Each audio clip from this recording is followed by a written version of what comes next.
Most weight loss plans are one size fits all, not taking into account each person's individual needs.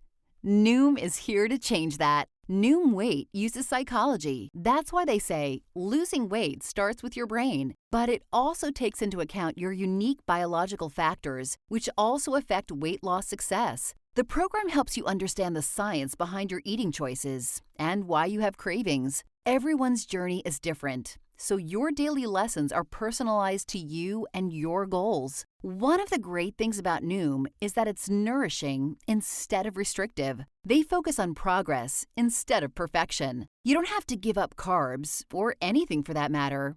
Have cravings? Food FOMO? Noom can help you lose weight while still enjoying your favorite foods. To date, Noom has helped more than 5.2 million people lose weight. Stay focused on what's important to you with Noom's psychology and biology-based approach. Sign up for your trial today at Noom.com. That's Noom.com. Kroger Delivery has one mission: to deliver the freshest food right to your door. That's why our drivers are pros. Our trucks are refrigerated. And when it comes to low prices, we always deliver. With $20 off your first order of $75 or more, there's no better time to get in on the action. Mission accomplished. Restrictions apply. See site for details. Are you ready, boys and ghouls? Get your parents' permission, check your mailbox, and grab your shopping cart. It's time for the Adventures in Collecting podcast! I'm Eric. And I'm Dave. Welcome to Adventures in Collecting, where we talk toy news, culture, and hauls, Along with our journeys as collectors.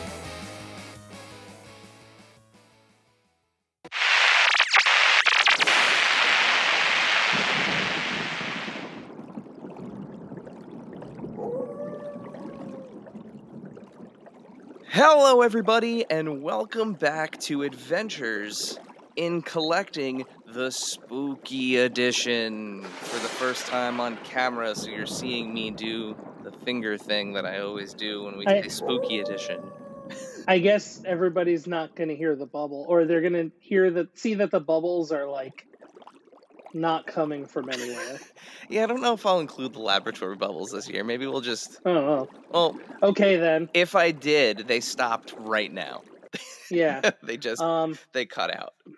But we did just get back from Comic-Con, and boy, my arms actually are tired. I had physical therapy today, so from holding a bag of stuff. Yeah, Comic-Con. Record-breaking Comic-Con. Yeah. Legitimately record-breaking Comic-Con, the largest. And it sure felt like it navigating it. Holy crap. And you weren't there on Sunday. Your body and soul... My body was done. Tapped out. Reasonably so. You did an extra day than me. Because you were there with Joey on Thursday. Well, it balanced out. Yeah, right? It was perfect. But I have never seen the Javits Center so packed on a Sunday. Like, Sunday's crowd levels were like Friday's crowd levels, which was just... And it was still like family day. So which were like Thursday's crowd levels. Yeah. And Sunday was still technically family day. So there were a lot of families there in like, in family cosplay and, families in trying to enjoy the con. And it was just like still Sardine City. But yeah, I think this year is going to, this is a prediction. I think this year is going to make a lot of companies and brands reassess what they save for New York Comic Con versus like what they do at San Diego, because I think a lot of brands did not bring enough.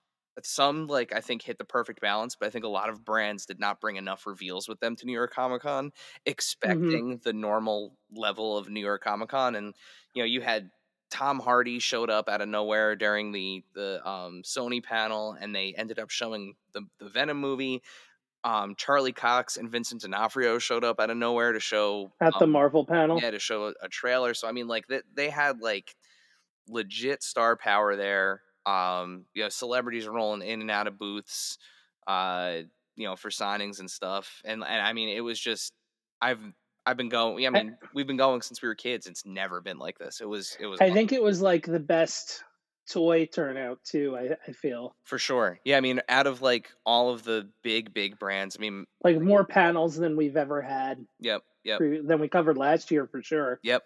Yeah, just hopefully next year, Reed Pop, if you're listening, don't put any toy panels in the River Pavilion, please. Don't do that. Or just make it not like smooth jazz in between and change it to the old setup where the stage was not, it was not like halo lit by the sun all day. Cooking in a greenhouse, listening to smooth jazz for 6 hours was really just not an ideal situation to be in. It wasn't great. But I mean, the information at the panels was great. Yep. Shout out to all the panelists and moderators, but yeah, that was. I was very happy to have had Excedrin on hand. Well, if you are listening to this episode, once you are done with this episode, if you want some more New York Comic Con coverage or maybe missed it, our last episode was chock full of it. So we've got over an hour of New York Comic Con coverage, exclusive interviews, all that kind of good stuff. So and you can see it all on YouTube. Yep, booth tours.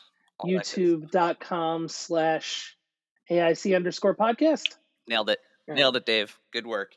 But this is our annual Halloween episode, and I know for folks that have been listening to the show or enjoying the show for a long time, every year we have a special guest on, our buddy Dave, and he dies. He dies every year, and like magic, he comes back. This year we're gonna pull back the curtain, and we are happy to announce that for the second time, Dave has missed the podcast for a significant life event. So first was his wedding, and now the second time he's missed his annual killing is because he is a new dad. So congrats to best friend of the pod, Dave, and his wife Sarah on a beautiful baby girl. We will kill you next year, buddy.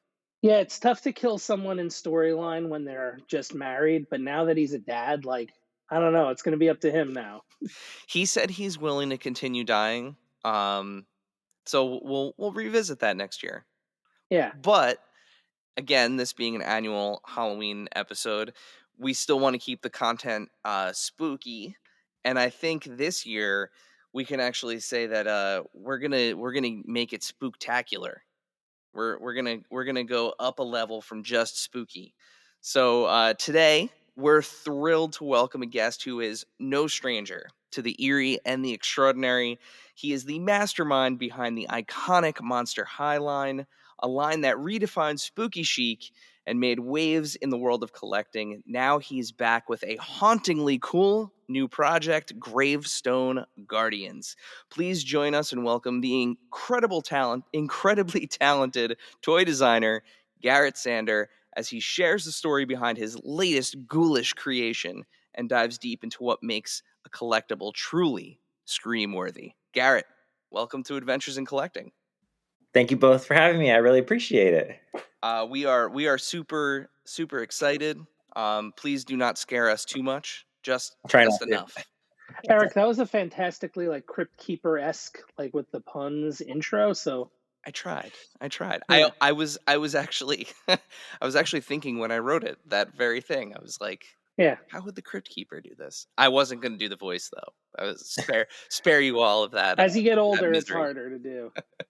All the puns were very on par with Monster High too. We had a lot of fun with the puns. So yeah. Well, we have, as you saw before we started recording, we have a little Skelector in the house. So she was very excited to meet Garrett. She was the green room experience this time around. So. So before we dive into everything, as this is a show about collecting, and we can see quite an array of things behind you there, what are you currently collecting? Sometimes it's hard because it's like, what am I not collecting? If I like it, I usually buy it, but I'm really into even though I don't work on the brand Monster High anymore, I'm still really into it. So I collect a lot of Monster High stuff, especially this collector stuff. So always getting up to try and get on the site and get those dolls. Marvel Legends, I've been in it from like the beginning, so continuing to get all that. So just saw like the Sentinel and stuff like that. So super excited about all that stuff. Saving some money to order a couple extra because you can't just have one of those. And then, like I said, a little bit of everything. I'm rebuilding my Toy Biz collection from when I was a kid. I had a bunch of the figures from when I was little, but I've just been filling in the gaps and slowly collecting all the characters that I'm missing from the OG Toy Biz line too. So. Oh, that's awesome. Well, you're definitely gonna want that new Sentinel, the one that they revealed in New York Comic Con. That thing is the awesome. 97. Yeah, the X-Men 97 one is great. Yeah, it looks amazing. Yeah, so just kind of starting from the beginning, how did you get into the toy business and wind up at Mattel? So when I went to school, I didn't really know that you could be a toy designer. So I actually went to USC as undeclared. I didn't know what I was going to do. And I moved into the art. So I was getting like a BFA in art because I was looking at graphic design. And one of my teachers who taught painting, she saw that I was into toys because she heard me talking about it. She's like, oh, I have a ex-student who works at Mattel. Would you want me to connect you? And so she connected us together. And we talked, we had coffee, met and talked, but I was still in school. So I'm like, I don't know if anything's ever going to happen. But a couple months later, she's like, would you like to come in just for like a pretend interview? I told everyone at work about you and they all want to meet you, but we know you can't work, but they just want to get to know you. I'm like, okay. So I went in for an interview. It was this like wall of people that I was talking to. It was a little nerve wracking, but it was fun. It was a good experience, like doing the interview process and stuff like that. So I made lots of connections there.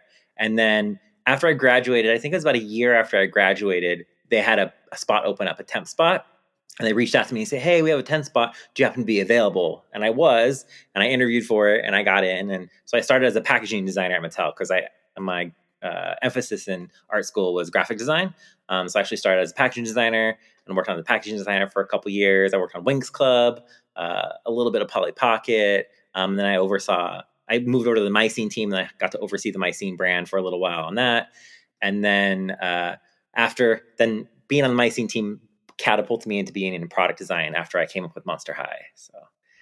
So perfect segue there. Well, actually, Dave, before the segue into Monster High, USC, you also spent some time there. I was there for a month in high school. Nice. Did a little like short film program, which was fun. Great campus. Yeah, it's beautiful. And then, of course, once I was there, I found out you could do toy design. There's Otis, which is not too far away. So during the summer, I actually took a toy design course at Otis, and that was really cool to do too. So very cool. So what led to the design of Monster High? So being on the Mycene team, Mycene was called a flanker brand because it flanked Barbie and it went after like a girl who maybe wasn't into Barbie. And so it flanks Barbie and goes after the kids who maybe aren't into Barbie. And Mycene the sales were starting to slow. So they were looking for a new flanker brand to sort of replace Mycene.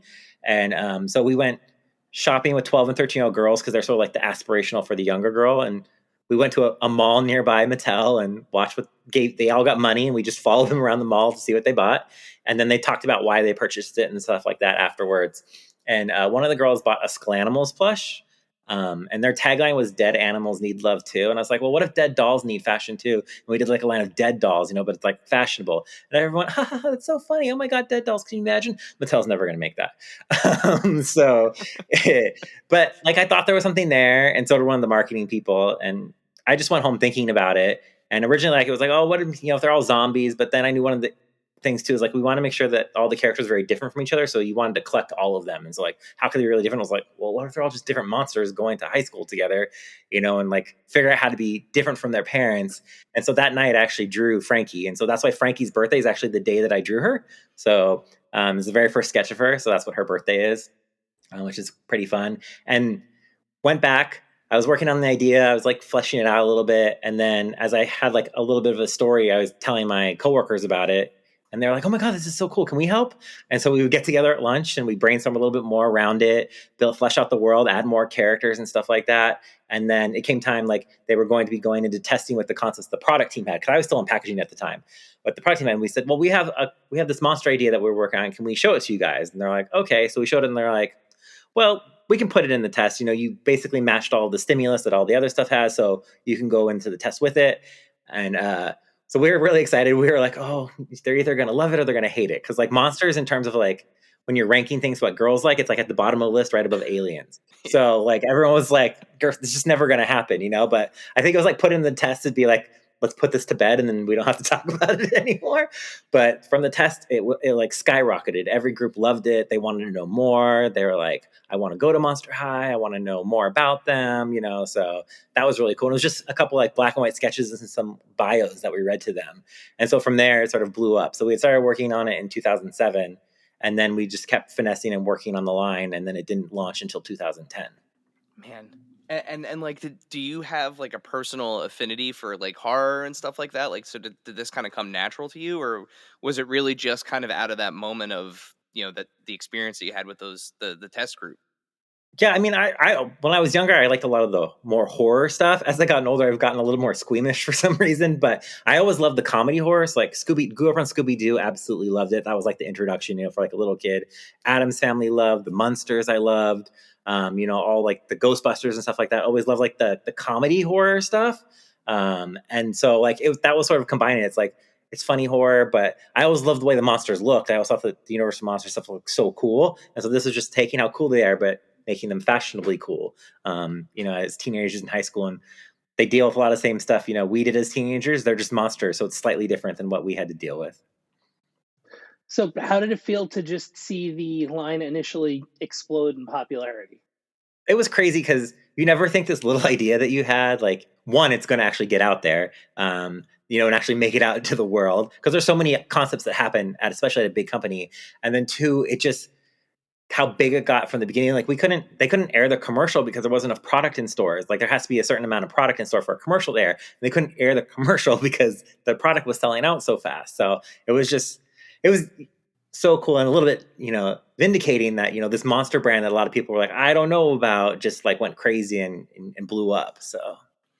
Yeah. And I mean, just thinking about kind of like culturally at that time, like I remember, in 2010 when they originally came out, like you had like the height of like the emo scene and like all of that kind of like, Goth is forever. Yeah. Yeah. But it was just one of those things where I remember, because in 2010, like, me and my friends, we were already like out of that doll age, but all of a sudden, like my friends that were Barbie kids when they were younger were like, as adults, or like, like older teenagers, like young adults going back and buying dolls again for the first time, because they were like, these are like weird and cool. And again, that kind of like counterculture at the time, listening to My Chemical Romance and posing Frankie Stein and Draculaura, watching Rocky Horror. Yep.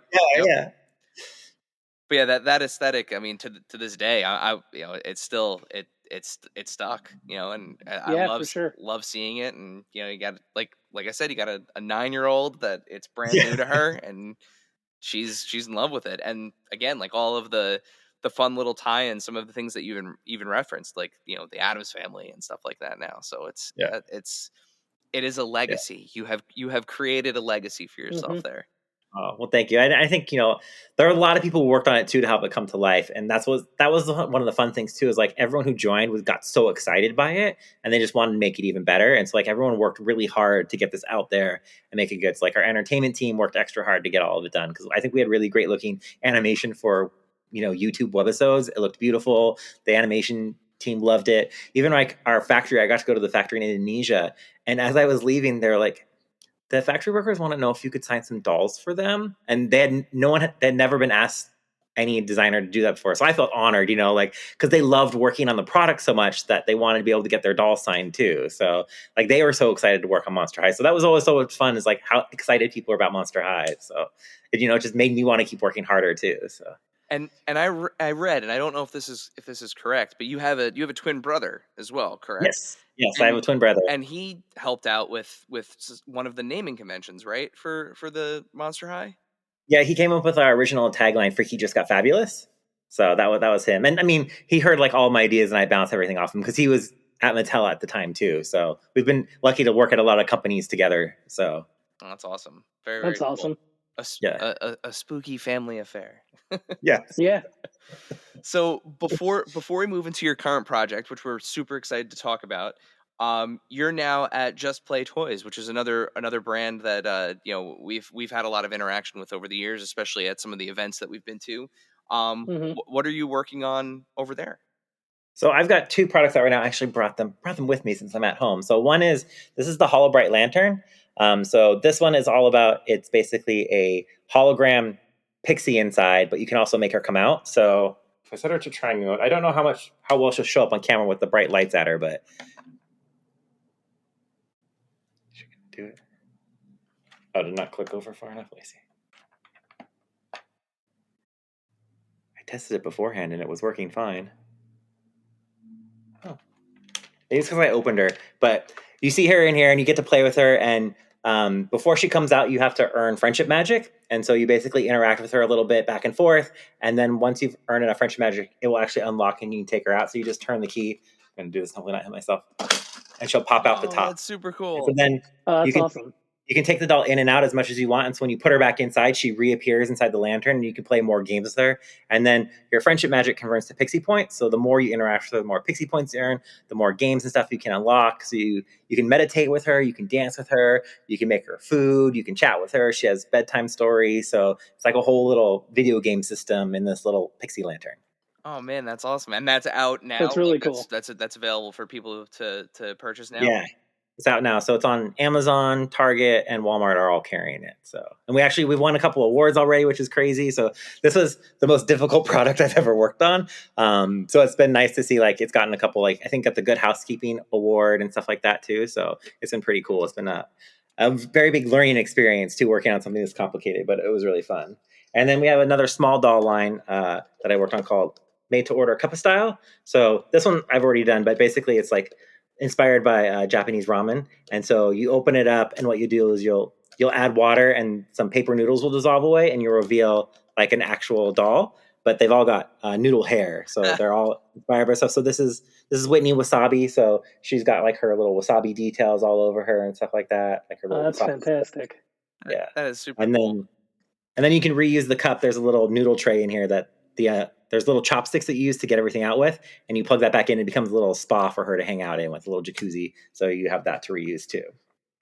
There is nothing more fascinating in toy to me. Like once you exit, like, your super articulated, like, realistic detail world, the most fascinating thing to me is how everyone keeps coming up with new ways to do these kind of like unboxing, like blind box sort of situations. And that is the first time I've seen a ramen noodle doll, and that is high on the list for me as somebody who eats a lot of ramen. So thank you. That is very They're cool. really cute. They're really fun. It's a fun little process to do, like, because the chopsticks, there's a little like little holders on it to make it easy to use for kids. So if they don't use chopsticks, they can grab things out pretty easy, and you fish out all the accessories and stuff like that. So it's pretty fun. We had a good time on it. And it's teaching them a life skill of how to use chopsticks. Yes, Yeah. exactly. Super important life skill, like 100%. Hey, sometimes you don't have a fork, you don't have a spoon, but you got chopsticks. So. Yep. Mm-hmm. Yeah. But no, that's super cool. And going from a company like Mattel over to Just Play, like, is there a big difference in terms of like the development cycle, or like the amount of kind of like leeway you have from a creative standpoint? Yeah, I mean, I think because it Just Plays smaller, we can move a little bit faster. So there's not as many, like, the time between checkpoints is shorter because we don't have to have so many people look at it. So, with Mattel, it's just such a big company. So many people have to see stuff in the process sometimes that it can take a little bit longer. There's good things and bad things with that.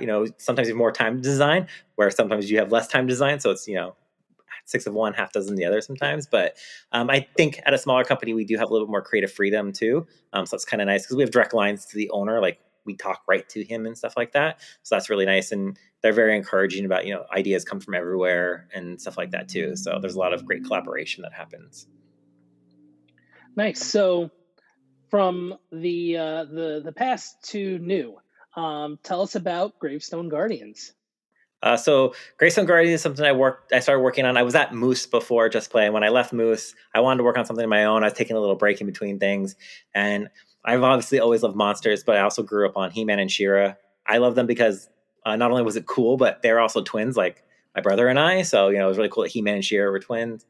And I've always loved the toys, how they looked, and there was this resurgence happening, with Origins, and there were all these other like lines like Legends of Dragonor and stuff like that were coming out. They're all on this scale, and I was like, oh, I'd love to create something that sort of matches into that I can combine my love of monsters and my love of like He-Man and She-Ra together. And so I was just brainstorming around one day, like, okay, what if they're guardians and they do this? And I was like, oh, what if I just make them monster guardians? Because it was always like, sometimes like the villains were always so much cooler than the heroes, because they got to be monsters. So I was like, why don't you just make the heroes the monsters too? So started designing, taking those classic monsters and creating what would they look like if they were, intergalactic guardians protecting their planet from an evil infestation of people coming in to try to take over their planet. And that's how Greystone Guardians was born. So yeah, I mean, I love the aesthetic of them. The first thing yeah, for sure. The first thing I thought of when I saw them was like, oh, it's like, this is Princess of Power. Like, this is yes, She-Ra. yeah. Like, it looks like that same kind of vibe, the way the cutlers pop, just the kind of the structure of the figure itself. So really, really, really novel in that regard to kind of continue in that lineage. So yeah, I feel like the articulation even is similar on them. Yes. Yeah. Have the 5 points of articulation on there. I always liked it growing up, like the simple posability. I know I still love, superposability too, but there's something sort of nostalgic and magical about just that 5 points of articulation. Yep, retro has never been more popular. So it's for sure. So what led to the decision to take it to a crowdfunding platform? I'd been working on it for a while, and I had bought some customs. I don't know if you guys know Adam She-Ra Customs on Instagram, but he does customs like She-Ra figures. He sculpts so he was like remaking, because the Star Sisters never came out, so he made the Star Sisters. He made Huntara, Octavia, all that would fit into the look and style of the original She-Ra. And I bought some figures from him, and one day I just asked, I was like, hey, would you ever be open to like sculpting something? And he was like, yeah, sure. And so we got together with another friend, Patrick, and we started talking about the line and what could we do. And it just sort of became like, I'll just pay and have it done for me. But then they're like, hey, like other people might like this too.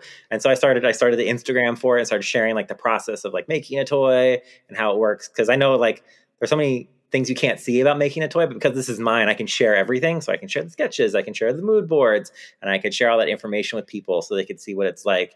And then it was moving along, and we really loved how she was turning out, and thought, we see all these other, crowdfunds happen. Let's give it a try. The worst that could happen is it doesn't happen, but at least we tried, for something to happen. So we thought we'd give it a go. Yeah, and it's the the kind of roster that we could see in some of the design work there. But Vampsephone, did I get it right? Vampsephone, yes. Vampsephone yes. is the character that is there. She is awesome. Yeah. The one that's up for 2 back now with a Boltessa to unlock, right? Yeah, and I have Voltessa here too. So amazing. This is both sculpted by Adam. They look absolutely amazing. So very cool. Yeah, I love her little troll hair. And we want to try to get some tinsel in that hair, so she's like got the electricity going through her hair. So man, seeing them in hand, it actually like they really do look like they're right out of that era too. Yeah. It's perfect. Yeah, absolutely. I'm just like thrilled how they turned out. Like I have them on my shelf just so I can look at them even when I'm working. So and I like too, the packaging design, the coffin shaped card back on the blister. Thanks. Yeah, with a little crystal coffin that we want to have as the blister that holds them in place.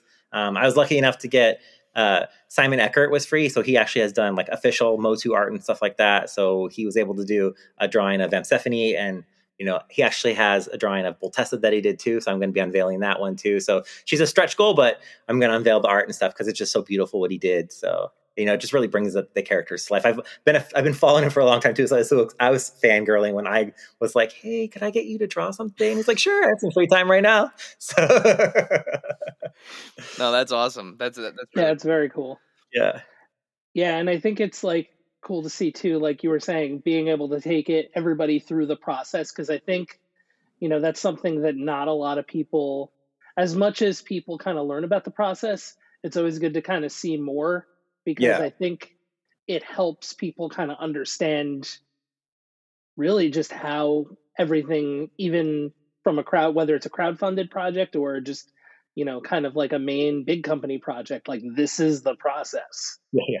Either way, it's a big process and it's a lot of work. Mhm. Yeah, and it's one of those things where there's a lot of assumption too, like people Yeah. don't realize it's like snap your fingers and the toys on the shelf. We've said this countless times on the show, but like the average lead time, even for like a big company, like you're looking at like 12 to 18 months, right? So Yeah. and Yeah. and you're doing this pretty much by yourself. So Yeah. it's quite a lift, quite an undertaking.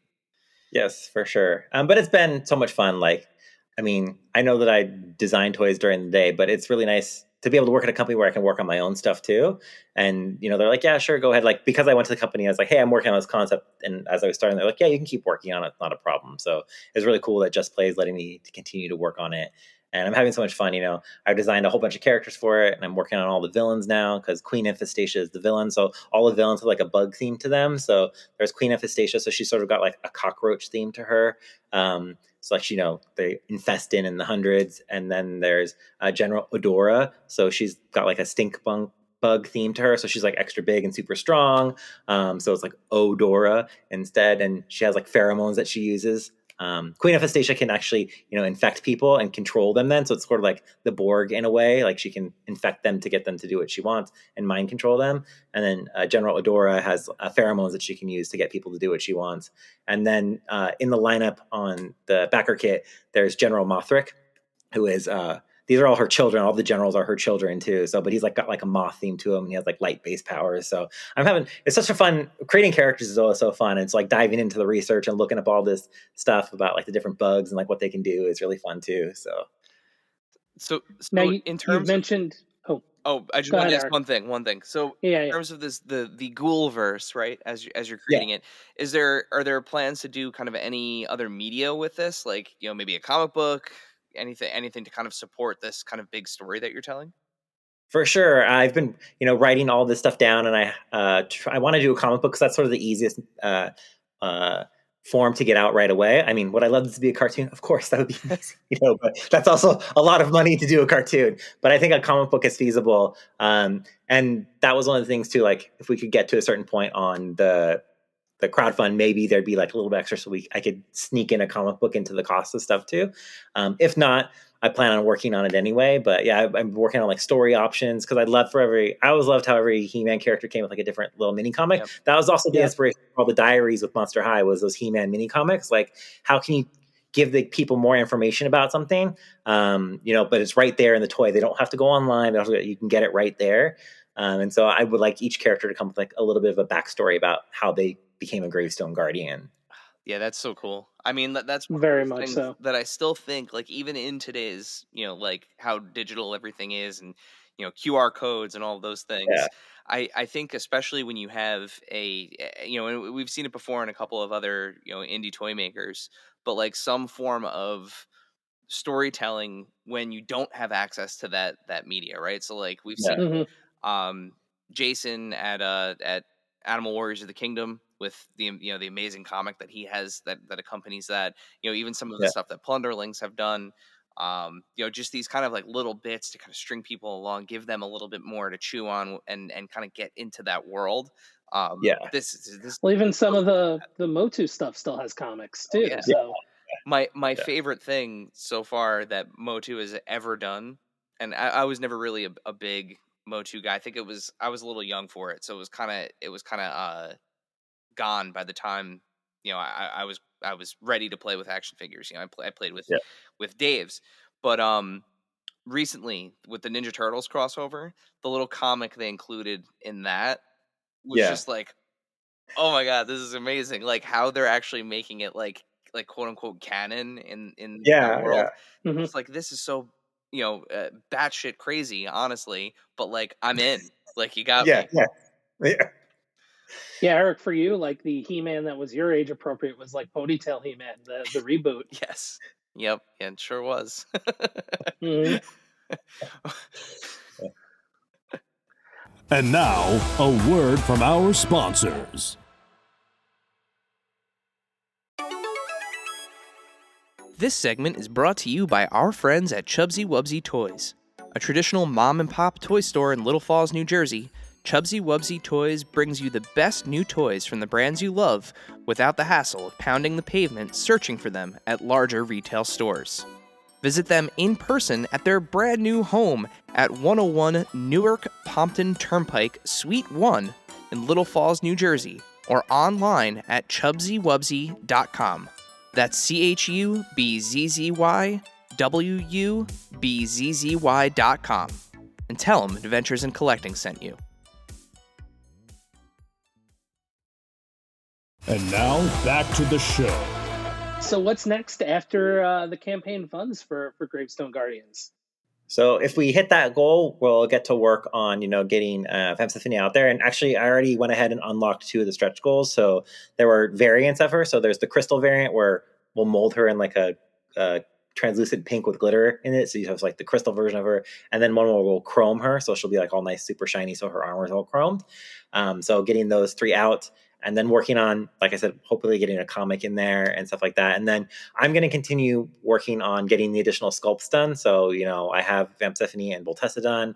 Adam's on board to keep sculpting everything. So hopefully, I'm looking to probably do like Queen Infestation X. We'd like to get a villain in there. And if this crowdfund does well, then maybe we can get another one, in a little while's time once we've gotten all this taken care of to get some of the other characters into the world as well. Yeah, because we're a when it funds, not an if it funds. Yeah. It's very exactly. It's very important. It's very important. Yes. We only put that good successful energy out into the world. Yeah. We do not operate in a world of ifs, just whens. Just whens, yes. So, no, it's very exciting. It's been a lot of fun to work on. Just living in this little Gravestone Guardians world, And what I love about this time too is there's so many creators who can like make their stuff happen too, and I feel like it's a really great time for like the independent toy designers and the independent designers and like actual designers who've maybe been working in the industry for a while, getting to do like their own thing. Like take that thing, you don't have to like filter it through a whole bunch of stuff, go through a whole bunch of meetings. You can take that raw idea and actually get it out in the world. So that's really cool too. So I think the other thing that's beneficial too right now is like collectors have never been hungrier. Yeah. And, to a degree, we're all on kind of like plugged into the back of our skulls, this, nostalgia feed, like all of the things that we've loved our entire lives, either, coming out in some retro form or, some modern twist, a new way. Yeah. So like, it's like, what's a new IP, something new, a new property that I can grab onto that, kind of scratches that itch too. But we'll go with this thing that I have already. That's the other thing, right? Like it either scales with something that I already love, or like it is aesthetically similar to something that I already love. So this exists in that kind of sweet spot where it's doing a couple of those things. So it's exciting. No, thank you. It's been so much fun. So, and I think just when you're a designer, just getting to get your stuff out there and having people see it and look at it and getting likes, it's always nice that stuff too. So. Now, you mentioned like a couple other characters that you had already kind of planned out. Is there more beyond that are just kind of in like almost like the gestation period, and even like stuff like, in the playset idea or even vehicle idea? Like how kind of far down the rabbit hole does Gravestone Guardians go in a way? Yeah, I've designed all the main Guardians, as I'm calling it. I want to leave it open, so that other Guardians can appear. So there's Femsiphony and Voltessa, but then there's also Skultania, so she's the skeleton, and Ghostoff, who's the ghost. And then there's Rapture, who's the mummy, and Rockandra, who's the gargoyle. And then I've done some sketches and stuff, and I posted them online on Instagram too, of like what Castle Gravestone could look like.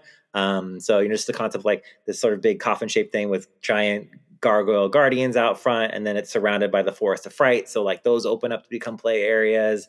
And then it would come with the guardian of the castle, who is Diamond, but it's Diemond. And so she's forged from the blood of all the original monsters to create the protector of the castle. So I, creating this lore and building this whole world has been a whole lot of fun. So, and definitely thinking about vehicles. I'm not the best at drawing vehicles, so I've been thinking about them, but I haven't put them down on paper yet. But I think we could have a lot of fun with like how do they get around Monsteria, which is their plan. Some sort of coffin based vehicle. Yes, yeah. Exactly. Yeah, yeah. or hearse or something. Yeah. Oh, a hearse. I like that. Hmm. Or some sort of like flying hearse. That'd be great. Yeah. Yeah. So this next But section, love some good lore. absolutely. Yeah, Um, absolutely. the next section here of our show, we know how important it is for our followers, our listeners, to get their questions in. Yeah. Not everyone has the opportunity to kind of access the amazing creators and artists that we have on the show. So we have prepared a few questions from you that we have, or for you, excuse me, that we have kind of culled through the many submissions that we got. So before we jump into those, Dave, remind our listeners how can It's been they? a while. I'm a little rusty. Now Yeah, that I have a camera, I've got to like have a thing to do. yeah. Um, Remind our listeners, remind our watchers, how can they submit questions for future episodes of Adventures in Collecting?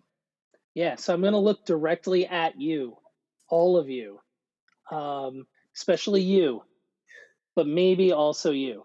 Now, we have Instagram and X and TikTok and Facebook, and we are at AIC_podcast. Also on YouTube.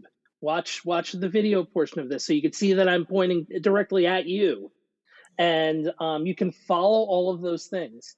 And when we have a new guest announcement, it's going to come up as a post on Instagram and it's going to come up as a story. And inside that story, there's going to be a little box that you can tap on. And it's going to say, hey, do you have any questions for this guest? In this case, it's Garrett. And then you can send in your question like a bunch of people did. So I'm very proud of you, but specifically you for sending in a question. And we will read that question. We'll read your handle, and sometimes I will stumble over them, and that's okay. But we will ask that guest that question, and Eric's going to let us know how that's going to work today. Nailed it, Dave. You nailed it. Thank you. It's been you've been spared of having to do that spiel for a few weeks. It's been a few weeks. It's like a month or so. Yeah. But you nailed it. You nailed it, buddy. Mm, thank you. All right. So, our first question, Dave, I'm going to take this one because this comes from friend of the pod, Elise Explosion. So fun fact about Elise here. We went to college together, and she used to host at our college used to host a radio show. And she invited my band at the time onto the radio show to premiere our song, and we were trying to get signed. And I completely lost contact with her over the years. And then we reconnected over toys because she does some really cool unboxings and is like a doll YouTuber. So That's awesome. what a world, right? So Yeah. so friend of the pod, Elise Explosion, asks, has the shift from 11-inch dolls to smaller figures presented any unexpected challenges? I would say not today. I think designing in the past, things getting smaller was a lot harder, but with the technology today, especially with like 3D sculpting stuff, we can look at things a lot faster. And I've designed some stuff when I was at Moose that were smaller dolls too. So it's just learning through that, I was able to understand how to scale things down. And even when you're starting at 11 inches, you're already so small. So starting even smaller, you can sort of take some learnings and stuff like that, and you learn what fabrics to use that will work best on it and things like that. But it hasn't been a huge challenge.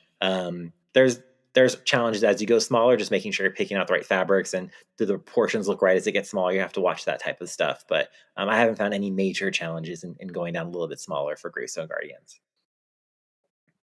All right. At Mats_Luna asks, what advice would you give to new toy designers that are trying to get their foot in the door? Try to make connections. I know it's not always easy, but we live in a digital age where a lot of the designers are online. So try to find them. A lot of times they'll post their work and things like that, or you can search, like toy designers, and it'll come up on like some of the art station type places. You can see what they're working on and just reach out to them. Now, everyone may not get back to you, but I got lucky and somebody who was working at the company was willing to talk to me. And so just making those connections always helps, and being, a little open to talking to people and trying to reach out and get some feelers out there, I think can do wonders of getting your foot in that door. And just knowing someone at a company can get you an interview or lead to them sending you to talk to somebody else at the company too. So we can actually double down on that, because at New York Comic Con, one of the panels we attended, like true story, from Mondo Toys. So at Fanplastic 4, yeah, And Plastic 4, yes. yeah. So he now works at Mondo because he designed really cool looking The Real Ghostbusters figures on Instagram, and Mhm. Peter Santamaria at Attack Peter saw them. They happened to be trying to vie for that license at the time, and they were like, oh my god, look at these figures that this guy designed like on a weekend, and Yeah. gave him basically like a trial run, and now he's a designer at Mondo. So do your thing. Post your stuff online. That's how an illustrator that we have, whose name is Darko, he just posted fan art, and it looked so good and so close to what our actual art was, that we were like, we need more artists, because it was Kelly Riley did all of our art, and she's so amazing, but we were bogging her down with so much work because we had so many characters to draw. And so I just reached out to him and be like, hey, would you be open to doing a test for becoming a official Monster High illustrator? And he's like, yes.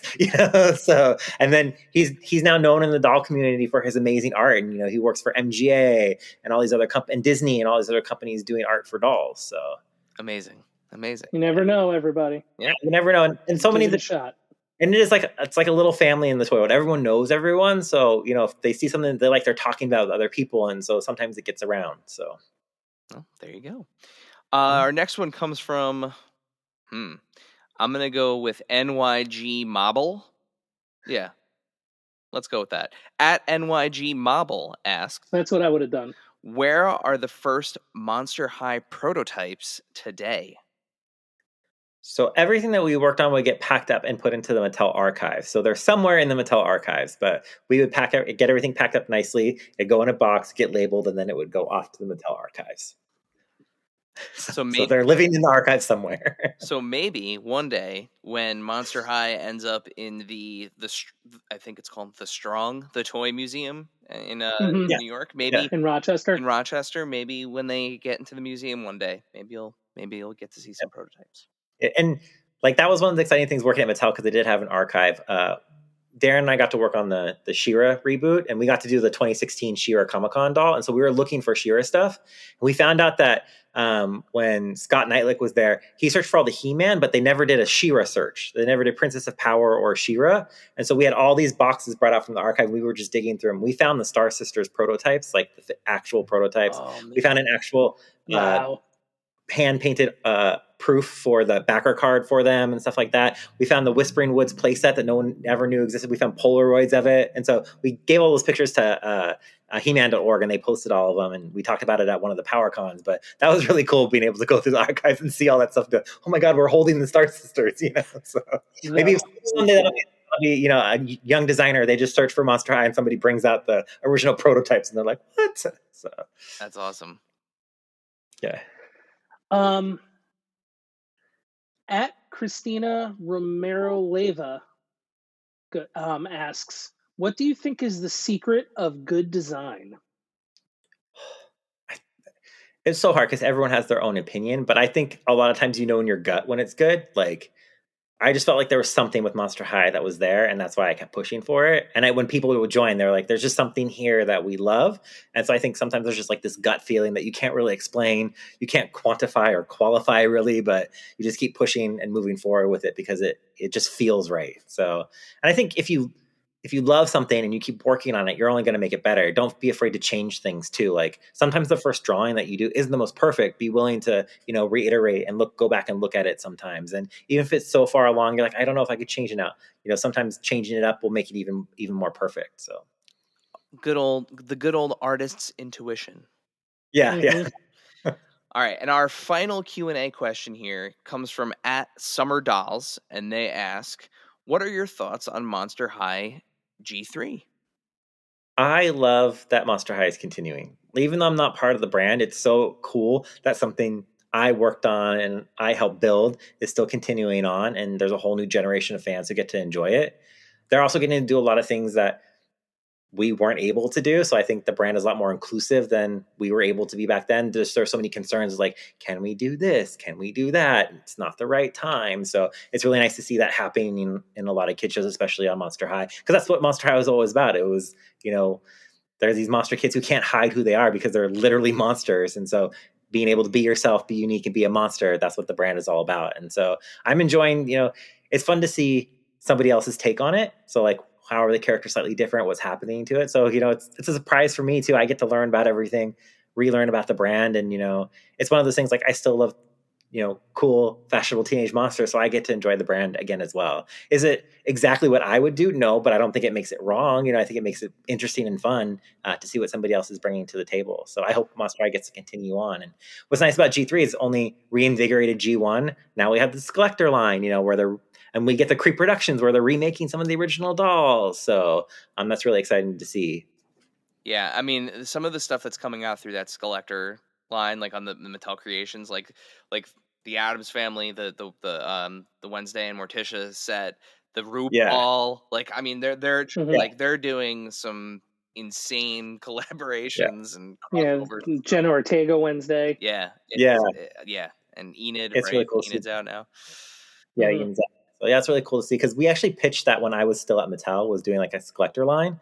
So it's really cool to see like it finally happened because I know that everyone who worked on the team was like so excited, like we can do like Monster High's big enough, we should be able to pull in these other companies and go back and do these monster horror movies and do what's the Monster High version of them. So it's really cool to see it actually happen now. So my favorite's been Elvira because I was pushing for Elvira to be involved in the beginning. We tried to get her to be a voice in the show. We tried to have her be a character in a couple of the things. It just never worked out, but I was so excited when the Elvira doll finally came out. So yep. Cassandra's having quite a career resurgence, mainly through toys. Like between what Blaine's doing with her over at NECA, it's like she's almost as big as she's ever been. Yeah, I've got my little Elvira there and there on her little thing. Yep. Yeah, I'm trying to see where I bought. And then Elvira's over there. I bought the Pride one over the summer, and oh, nice. Yep. I've got that one somewhere too. It's awesome. I've got the other two, the black and the red here. I think Pride's upstairs. So. Yeah. But shouts to Blaine, friend of the pod, Blaine, and Elvira. Everybody loves Elvira too. Who doesn't love Elvira? National treasure that woman is. All right, so that concludes our Q&A. You survived the spooky Q&A. But before we let you go and let you out of the creepy Adventures in Collecting podcast dungeon, I'm trying at the very end, just trying to lay out. I was just gonna say, like, should have had like a creaky gate open and closed for the beginning and end of the Q&A. Listen, like all of these wonderful ideas are edits that are just kind of beyond my prowess. I'll try because the whole thing. So Garrett, at the top of the show, he mentioned the bubbles, and one year, the first year we did the Halloween episode, he was like, oh, ignore the rainstorm outside, the thunder and lightning and the bubbles. And this was before we did video. And I'm just sitting there like, you son of a bitch, like looking up through sound libraries, trying to find sound effects and stuff. But now we're on video. No, I was like, is there going to, I think I said, is there going to be like bubbles, like a laboratory? Yeah. And then guess what? And there were the whole episode. This guy put bubbles in like we were in an Ed Wood film. It's real. All we needed was a theremen. Yeah. It's real shoestring over here. So we do have a tradition here on the show before we let you go, where we have a final question that we ask all of our guests. And since you are a new guest, you get the original real final question. We didn't have to come up with some sort of alternate for you. So Dave, I had to try to remember it. You got this, though. You got this. Yeah. Dave, would you like to fulfill your role as this podcast's James Lipton and ask our final question? Well, yes, I would. Our final question that we ask all of our guests. What is your favorite and/or strangest piece in your collection? It can be one of each, or it can be both. Oh, so hard. I have to pick one Monster High thing because I'm very proud of the black and white Frankie that we did for the first Comic-Con. Just doing like the homage to the classic films, and I got to design both the doll and the package for that one. So like it's sort of like the whole complete thing, like the way it opens and everything like that. So that was really fun. So I love that I have that in my collection, and it's in other people's collections too. I think my weirdest, I would have to, I don't know that it's weird, but I have a couple prototypes from like toy lines that nobody really loved. I have a couple prototypes from Captain Simi and the Space Monkeys. So I have the original like hand sculpted Shaolin, where she had like white hair and she's in a different outfit and she's held together with rubber bands. So she's like cast. And then I have a couple of prototypes from Ultra Force, that Galoob line. I loved it as a kid. I don't think that many people bought it. It was on clearance at KB, but I have a couple from Ultra Force. So I have like the wax of Queen Topaz, because I got to meet the sculptor Scott Hennessy when I was at a convention. He was right next to me, and so I got to get that from him. But then I didn't realize years before I got to meet him, I had purchased, there was a character, I think it's Rave. The character's name is Raven. She never got made, and I have her prototype too. So it was like kind of this cool kismet thing getting to me. I'm like, oh my God, I have something that you sculpted. So some of those early prototypes that I got off of eBay forever ago when I was in college, just searching for prototype toys. So. That's amazing. Another mention of Scott Hennessy, I think, comes up more on this podcast than just about any other name. That dude. Quite often. Yeah. He is so nice and he's so talented. I love on his Instagram feed, he'll just post like these random things he worked on. Like, oh my God, I had that, so it's really fun to see his stuff. So, well, that is awesome. Very cool. So before we let you go for real, plugs. So tell our listeners, our followers, where can they find you on the internet, and where can they support Gravestone Guardians?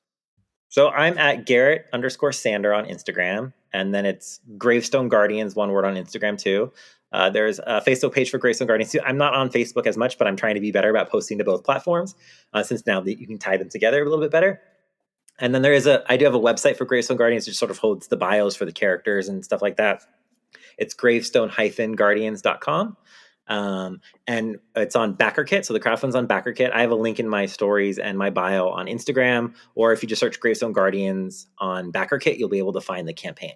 Awesome. And we'll make sure that we put links to all of those things here in the show notes, so that way you Awesome. can go down, you. Click links, Yep. Follow, all that good stuff, and definitely support Gravestone Guardians. We're excited. Yeah, let's get more toys out there, everybody. Yeah, Thank you. Yeah, we want to save the Ghoulverse, so we got to get them happening. Save the Ghoulverse. And when do they have until for this campaign? November 3rd is the last day of the campaign, so it ends at November 3rd at midnight. Okay, so as of the airing of this show, you have just a few days left. We all know how these campaigns work. There's a surge in the beginning, and there's that big surge at the end. So we want you to take your energy, and we want you to use it to save the Ghoulverse. Open up a couple pieces of candy. We know you got them. Yep. Take them out of the pumpkin, open them up, use that energy to back. Yep. Well, Garrett, thank you so much for joining us on Adventures in Collecting for our special Halloween episode. Dave, send us home. Let's get some more toys out there, everybody. Thank you, dear listener, for hanging out with us today. Subscribe, rate, and review us wherever you listen, and then tell your friends to do it. Thanks also to Joe Azari, the golden voice behind our intro. Our music is Game Boy Horror by the Zombie Dandies. Find more about them both in our show notes. Follow us on social media at AIC_podcast on Instagram and Twitter. Stop by and say hi, show us your toy hauls, and share your toy stories. Maybe we'll talk about it in a future episode. Don't try this at home. Void where prohibited and some assembly required. Each sold separately, not a flying toy. Consult a physician if your toy run exceeds more than 4 hours. This has been a non-productive media presentation. Executive producer, Frank Hablawi. This program and many others like it on the Non-Productive Network is distributed under a Creative Commons Attribution Non-Commercial No Derivatives license. Please share it, but ask before trying to change it or sell it. For more information, visit non-productive.com.